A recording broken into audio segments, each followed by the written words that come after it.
ওখানেই রাখ। কি রে, এখনো দাঁড়িয়ে আছিস যে? কিছু বলবি? আসলে মানে আমার না কয়েকদিনের ছুটি চাই। ছুটি নিবি? নিশ্চয়ই নিবি। তা কি জন্যে ছুটি চাই শুনি? ওই আমার কর্তা অনেকদিন পর বলেছে আমায় নিয়ে ঘুরতে যাবে, তাই ওই সপ্তাহখানেকের ছুটি নেব আর কি।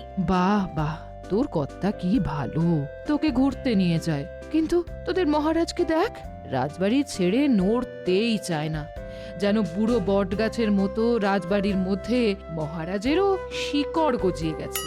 আপনি একটু মহারাজকে অনুনয় বিনয় করে বলুন না, দেখবেন মহারাজ ঠিক বলে যাবে।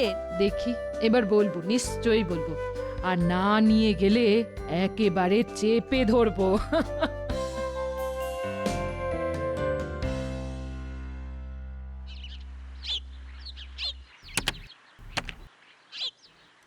আহ বুঝলে, আজকে মাছের ঝোলটা কিন্তু খাসা বানিয়েছো রানী। আহা হা হা হা, কি স্বাদ! বলছিলাম কি মহারাজ, অনেক দিন তো আমরা কোথাও ঘুরতে যাই না। চলুন না মহারাজ, কয়েকদিন কোথাও ঘুরে আসি। ওহ, এই গরমে আর কোথায় যাবে বলো তো গিন্নি?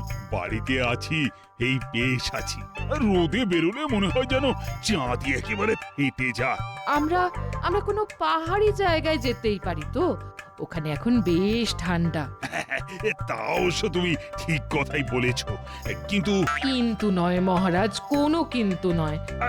ঠিক আছে ঠিক আছে, তাহলে কালকে সকালে রাজসভায় সবাইকে কাজ বুঝিয়ে দিতে হবে।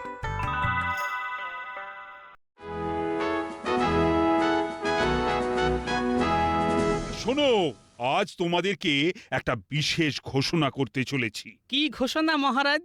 আমি আর তোমাদের রানীমা বেশ কয়েকদিনের জন্য একটু বাইরে যাচ্ছি। এটুকু বলতে কতদূর মহারাজ? অনেক দূর, আমাদের দেশের উত্তরের পার্বত্য অঞ্চলে। বাহ, এ তো অতি সুসংবাদ। হ্যাঁ, তা ঠিকই, কারণ ওখানকার প্রকৃতি বেশ সুন্দর এবং এই তপ্ত গরমে বেশ মনোরমও বটে। কিন্তু মহারাজ, আপনি চলে গেলে রাজসভাকে সামলাবে। হ্যাঁ, সেটাই হলো আসল কথা। আমি মোটামুটি ওই 3-15 থাকবো না। এই সব রাজপাট তো আর বন্ধ হয়ে যেতে পারে না, তাই আমার সব দায় দায়িত্ব সামলাবে মন্ত্রী। হ্যাঁ, আমি কি আনন্দ! এই মরেছে। ও মহারাজ, মন্ত্রী মশাইকে এই কদিনের জন্য আপনার জায়গায় দায়িত্ব দিলে তো রাজ্যটা পুরো রসাতলে যাবে। তুমি চুপ করো গোপাল, রাজকার্যের তুমি কি বোঝো হে? একটা পেট মোটা ভাঁড় আবার মহারাজকে জ্ঞান দিচ্ছে। হ্যাঁ, তোমরা তোমাদের ঝগড়াটা একটু বন্ধ করো। আর শোনো, আমি না আসা অব্দি ধরে নেবে মন্ত্রী তোমাদের রাজা।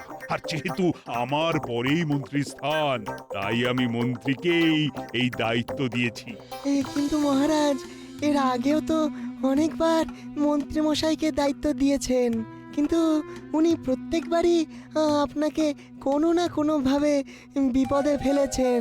না না না না, এবারে আর সেটা করবে না, কারণ আমার মন্ত্রীর ওপর পূর্ণ আস্থা আছে। হ্যাঁ মহারাজ, আপনি কোনো চিন্তা করবেন না, আমি পুরো ব্যাপারটা একেবারে নিজের মতো সামলে নেব। আপনি যাওয়ার সময় যেরকম দেখে যাচ্ছেন, ফিরে এসেও ঠিক একই রকম দেখবেন। আচ্ছা ঠিক আছে, তাহলে ওই কথাই রইল। কালকে থেকে তোমরা সবাই রাজসভায় কিন্তু ঠিক মতো এসো আর নিজেদের কাজ ঠিকভাবে করো। মহারাজ, আমার একটা কথা ছিল। কি কথা?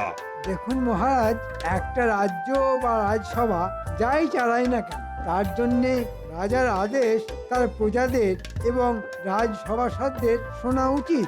হ্যাঁ, তা তো 100 বার। তাই আপনি সবাইকে বলে দিন যে আপনার অবর্তমানে যেন সবাই আমার আদেশ মানে। এই শোনো, তোমরা সবাই কিন্তু মন্ত্রী মশাই যা বলবে সব শুনবে, আর ওনাকে রাজ্য চালাতে সব রকমের সহযোগিতা করবে। যথাজ্ঞা মহারাজ।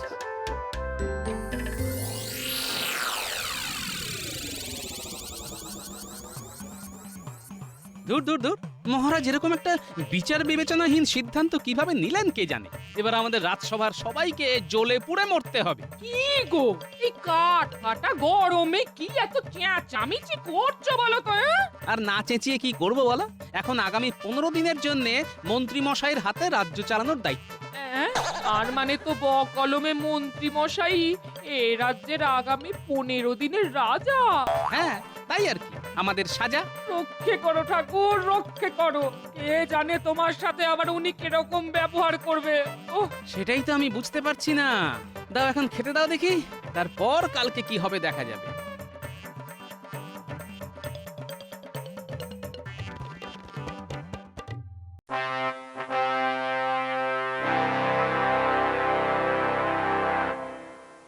এ কি মন্ত্রী মশাই, আপনি মহারাজের আসনে বসে আছেন কেন? একদম বেশি কথা বলো না গোপাল। এটা মনে রাখবে, আগামী 15 দিনের জন্যে আমি এই রাজ্যের রাজা। কিন্তু কোনো কিন্তু নয়। আজ থেকে আমি যাকে যা বলবো তাকে তাই করতে হবে। সবাই আমার কথা শুনে চলবে। তোমাদের এক্ষুনি কাজ বলে দিচ্ছি। আমরা তো আমাদের কাজ জানি, আবার নতুন করে আপনার কথা শুনে কি কাজ করব মন্ত্রী মশাই? হুম, মন্ত্রী মশাই নয়, এই কদিন তোমরা সবাই আমাকে মহারাজ বলে ডাকবে। ঠিক আছে মন্ত্রী মশাই। মহারাজ। শোনো রাজপণ্ডিত, কাল থেকে তুমি আর পাঠশালাতে যাবে না। বাচ্চাদের বেশি পড়াশোনা করার দরকার নেই। কিন্তু বাচ্চারা পড়াশোনা না করলে তাদের ভবিষ্যৎ অন্ধকার হয়ে যাবে। সে তখন তাহলে তাদের একটা লণ্ঠন কিনে দেওয়া যাবে। এই কদিন যে কথা আমি বলবো তুমি তাই করবে। আচ্ছা বলুন, তাহলে আমি এখন কি করব? তুমি এখন রাজবাড়ির ময়লা পরিষ্কার করবে। আমি যেন সব সময় চকচকে রাজসভা রাজবাড়ি দেখতে পাই। আর বিজ্ঞানী, বলুন মন্ত্রী, রাজা মশাই। তুমি তো গবেষণা করো, কে তাই তো? হ্যাঁ। আজ থেকে তুমি গব এসোনা না করে তুমি গব সেবা করবে। রাজবাড়ির গোশালাতে সব গরুদের দেখভালের দায়িত্ব তোমার। হ্যাঁ, আমার দায়িত্ব? হ্যাঁ সেনাপতি, তুমি বাগান সাফাই করবে। রাজবৈদ্য, তুমি কুয়ো থেকে স্নানের জল তুলবে আর নদী থেকে বাসন মাজার জল নিয়ে আসবে। রাজজ্যোতিষী, তুমি অনেক জ্যোতিষবিদ্যা ফলিয়েছ। কালকে থেকে শুধু বাসন মাজবে। সভাকবি, তুমি রান্না করবে। সে কি, এই রোগা চেহারা নিয়ে করব আমি রান্না? সব তো ঘেঁটে হবে, পাবে আমার কন্যা। সব তোমাদের যাকে যা বললাম তোমরা তাই করবে। উফ, এই শুরু হয়ে গেল অত্যাচার। আচ্ছা, সবার তো কাজ বুঝিয়ে দিলেন, কিন্তু আমি কি কাজ করব? তুমি হলে আমার ব্যক্তিগত সহযোগী। আমি তোমাকে যখন যা বলবো তখন তাই করতে হবে। এটা কিন্তু একদম আপনি ঠিক কাজ করছেন না। চাপ বেটা, একদম কোনো কথা নেই। বেশি বগলে সোজা গারদে ঢুকিয়ে দেব। মহারাজ বলেছেন আমি যা বলবো তোদের তাই করতে হবে। এ কি, আপনি আমাদের সাথে তুই তো করছেন? প্রহরীকে ডাকবো, গারদে ভরবো। আচ্ছা আচ্ছা, ঠিক আছে ঠিক আছে। হ্যাঁ, পথে এসো চাঁদ বদন। যাও, তোমাদের সবাইকে কাজ বুঝিয়ে দিয়েছি। এবার চুপচাপ কাজ শুরু করে দাও। আমি ইচ্ছে মতো তোমাদের কাজ পরিদর্শন করব। এই গরমে ঠান্ডা পেতে পাহাড়ে গেছেন রাজা, মন্ত্রী মশাই আনন্দে আছেন, আর আমরা পাচ্ছি সাজা। চুপ, তোমরা সবাই কাজ করো। আর গোপাল, তুমি আমার সাথে এসো।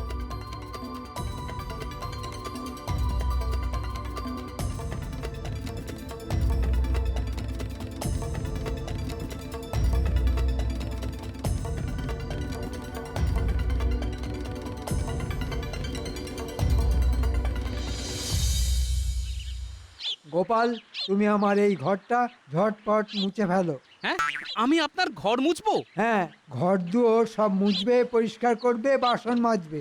আমি যা বলবো তাই করবে। এটা কিন্তু ভালো হচ্ছে না। তুমি করবে না আমি তোমাকে গারদে ভরবো। ঠিক আছে ঠিক আছে, করছি।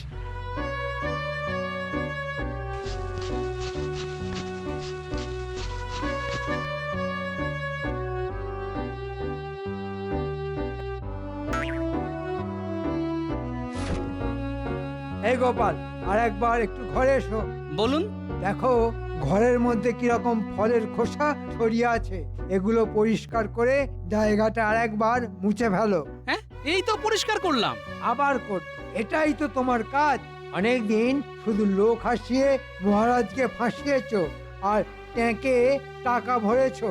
এখন ওসব অতীত। উফ, কি জ্বালাতনে পড়লাম রে বাবা। খাটতে খাটতে এবার মনে হচ্ছে আমি রোগা হয়ে যাব।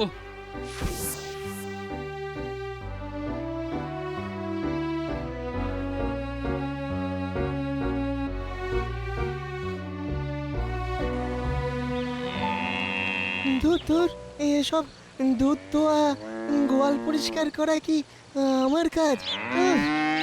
কি গন্ধ! আয় মা, দুধ দিয়ে যা। আয় আয় মা, আয়। ওরে বাবা রে, ওরে বাবা, এ কি বিপজ্জনক গরু রে! ও ও, ওরে বাবা, ওরে বাবা। উফ, কি গেঁড়া গলে পড়লাম রে বাবা। আগের পুজো পাঠ করতাম, ছাত্রছাত্রীদের পাঠশালাতে পড়াতাম, কত সম্মান ছিল। আর এখন উফ, ঝুল পরিষ্কার করে মুখ কালো করছি। হে ভগবান, তুমি কি জাতা করলে আমায় ফেললে? উফ, কি যন্ত্রণা, কি যন্ত্রণা রে বাবা। উফ, কি কষ্ট, কি কষ্ট! সকাল থেকে রান্না করছি, নাড়ছি এখন খুন্তি। উফ, একের পর এক রান্না, নেই কো গুণা গুনতি। কোনো কথা বলবেন না, কোনো কথা না। নতুন মহারাজের আদেশ, সব খাবার যেন ভালো স্বাদের হয়, কেমন? নইলে আপনাকেই খেতে দেওয়া হবে না। আমি খাবার পাবো না? ওরে বাবা!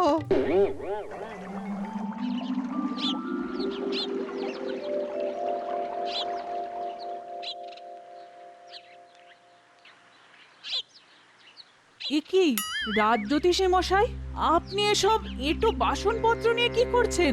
আপনি না রাজজ্যোতিষী, রাজসভার সদস্য? শাস্তি, শাস্তি! উফ, আমার জীবনের গ্রহ নক্ষত্র সব ঘুরে গেছে। এখন আমাদের মন্ত্রী ওরফে 15 দিনের তাৎক্ষণিক মহারাজের আদেশ মেনে বাসন মাজতে হচ্ছে।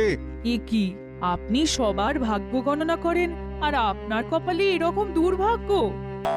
হায় হায় হায়, বিপদে পড়লে ব্যাঙ ও লাথি মারে। আমার হয়েছে সেই রকম কপাল।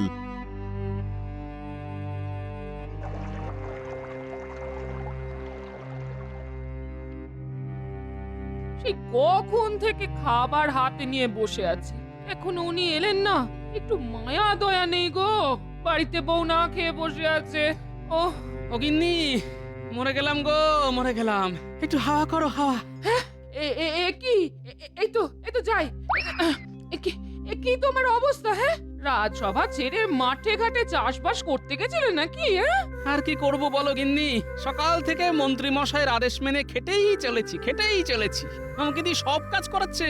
উফ, কি জ্বালা, জীবনটা একেবারে কয়লা হয়ে গেল।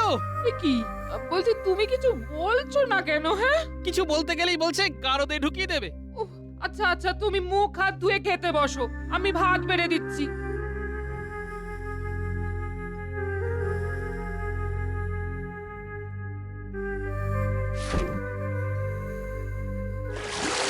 আহারে, তোমার কি কষ্ট! আহা, আর সবই ভাগ্য গিন্নি, ভাগ্য। একদিন সুযোগ বুঝে মন্ত্রীকে এমন ফাঁদে ফেলবো না যে উনি কাউকে ডাকার সময় পাবে না, আর ফাঁদ পেরিয়ে বেরোতেও পারবে না। ঠিক আছে, সে না হয় করবে। এখন ঝটপট খেতে বসো তো, আমারও খুব খিদে পেয়েছে। হ্যাঁ, বসো।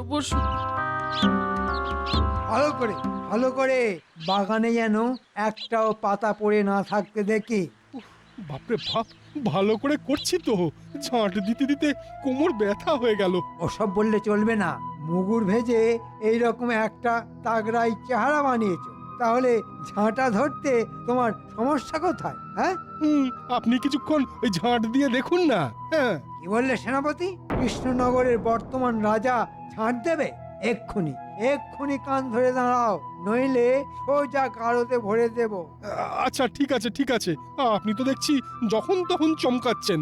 আমি এক্ষুনি ঝাঁট দিয়ে সমস্ত ময়লা পরিষ্কার করে দিচ্ছি। দয়া করে কান ধরার শাস্তি দেবেন না। এই তো কত তাড়াতাড়ি পথে চলে এসেছো তুমি। যাই, একটু ওই দিকটা দেখে আসি।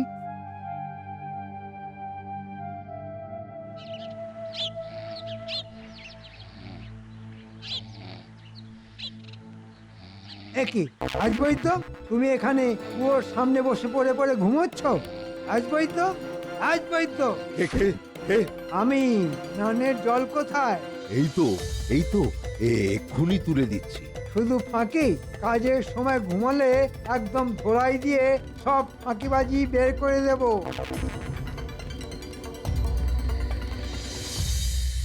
বলছি শোনো না, কতদিন চড়ুই ভাতি হয়নি, একটা চড়ুই ভাতির ব্যবস্থা করো না। গিন্নি, তুমি এখন যা বলবে তাই আমি করব। মনে করবে এই কদিন তুমি রানী। বলুন আজকে সন্ধেবেলা কি করতে হবে? শোনো গোপাল, তুমি রান্নাঘর থেকে মুড়ি নিয়ে আম তেল দিয়ে ভালো করে মাখো, আর কুচো কুচো করে শসা কাটবে। আমি আর আমার গিন্নি মচমচ করে খাবো। আচ্ছা ঠিক আছে। বায়নার শেষ নেই। আর গোপাল, বলুন আর কি করতে হবে? শোনো, আমার গিন্নির স্বাদ হয়েছে একটা জমজমাট চড়ুই ভাতি করব। তাই রাজবাড়ি থেকে বেশ কিছুটা দূরে একটা ফাঁকা মাঠ আছে। তুমি ওখানে কালকে সকালে বড় বড় বেশ কিছু উনুন খুঁড়বে। কালকে মহাভোজ রান্না হবে। আমি বাইরে থেকে ভালো রাঁধুনির ব্যবস্থা করছি। আচ্ছা মন্ত্রী মশাই। যাও, চটপট মুড়িটা মেখে ফেলো। এই তো পেয়েছি, একটা সুযোগ পেয়েছি। মন্ত্রী মশাই ভুলে গেছেন যে কালকে মহারাজ আসবেন। কালকে আমাদের যন্ত্রণার শেষ হবে আর মন্ত্রী মশাইয়ের যন্ত্রণার শুরু হবে।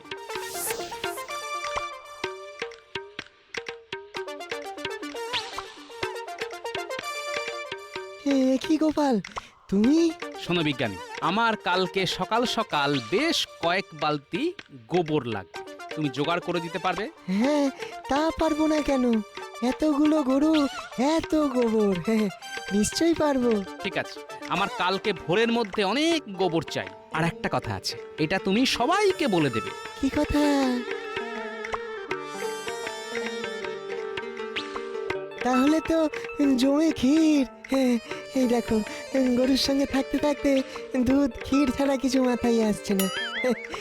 এত অত্যাচারের শাস্তি মন্ত্রীমশাই হাতে নাতে পাবেন।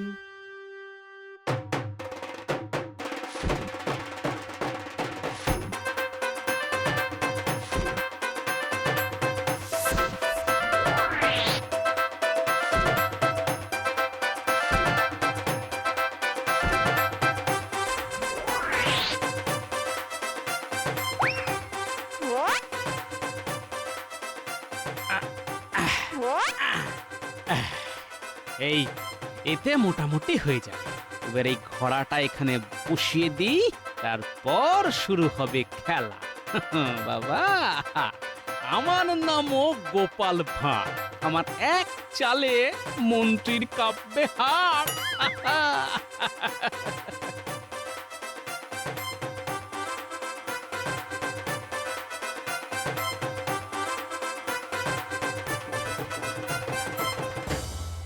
যাই দেখে আসি গোপাল সকালবেলায় কাজ শুরু করেছে কিনা। ব্যাটা যা ফাঁকিবাজ, সকাল সকাল ঘুমিয়ে পড়লেই সারা দিনের চড়ুই ভাতি মাটি হয়ে যাবে। কি গোপাল, কাজ কত দূর? কাজ যত দূরই হোক না কেন, আপনার তাতে কি? একই, তুমি আমার সাথে এরকম কথা বলছো? তোমার সাহস তো কম নয়। দেখুন মন্ত্রী মশাই, আমি উনুন খুঁড়তে গিয়ে একটা মোহরের ঘোড়া পেয়েছি, আর তাতে যা মোহর আছে তা দিয়ে আমার সারা জীবন চলে যাবে। হ্যাঁ, সে কি? কোথায়? এই তো এখানে দেখুন না, দেখুন না, পুরোটা তুলতে পারছি না, খুব ভারী তো। এসব কথা আগে বলবে তো, আমি তোমাকে তুলতে সাহায্য করবো তো। হ্যাঁ হ্যাঁ, করুন না, করুন, তাহলে আপনাকে অর্ধেক ভাগ দেব। আমার পুরোটাই চাই। ওরে বাবা রে, কে কোথায় আছিস রে? আমাকে বাঁচা রে। ওরে, আমি গোবরের গর্তে পড়ে গেছি। ও কি গন্ধ রে বাবা। মন্ত্রী মশাই, এখানে কেউ নেই। সব প্রহরী সেনাবাহিনীদের বলেছি রাজবাড়ির কাছাকাছি থাকতে। এটা কিন্তু খুব খারাপ হচ্ছে গোপাল। আমাকে তোলো। কি গন্ধ রে বাবা। আমাদেরকে অনেক খাটিয়েছেন, আজকে আপনি তার শাস্তি ভোগ করুন। আপনার হয়তো মনে নেই, মহারাজ যাওয়ার 15 দিন কালকে শেষ হয়েছে। তাই তাই মহারাজ আজকেই চলে আসবেন।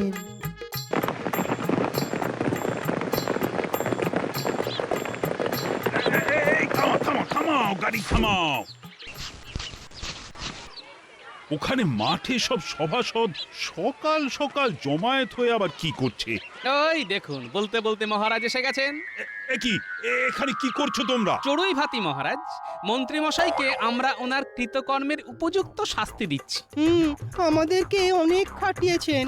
ও ও যন্ত্রণায় যন্ত্রণায় হাত ফুলে গেছে।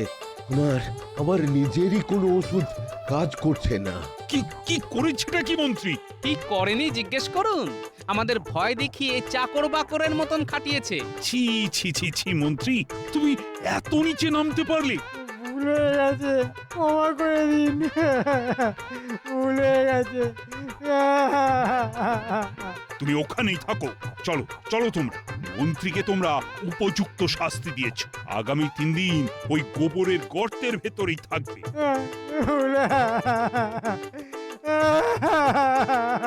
কি মন্ত্রী মশাই, খুব রাজা হওয়ার শখ হয়েছিল তো, এখন গোবরের গর্তে ঢুকেই রাজত্ব চালান।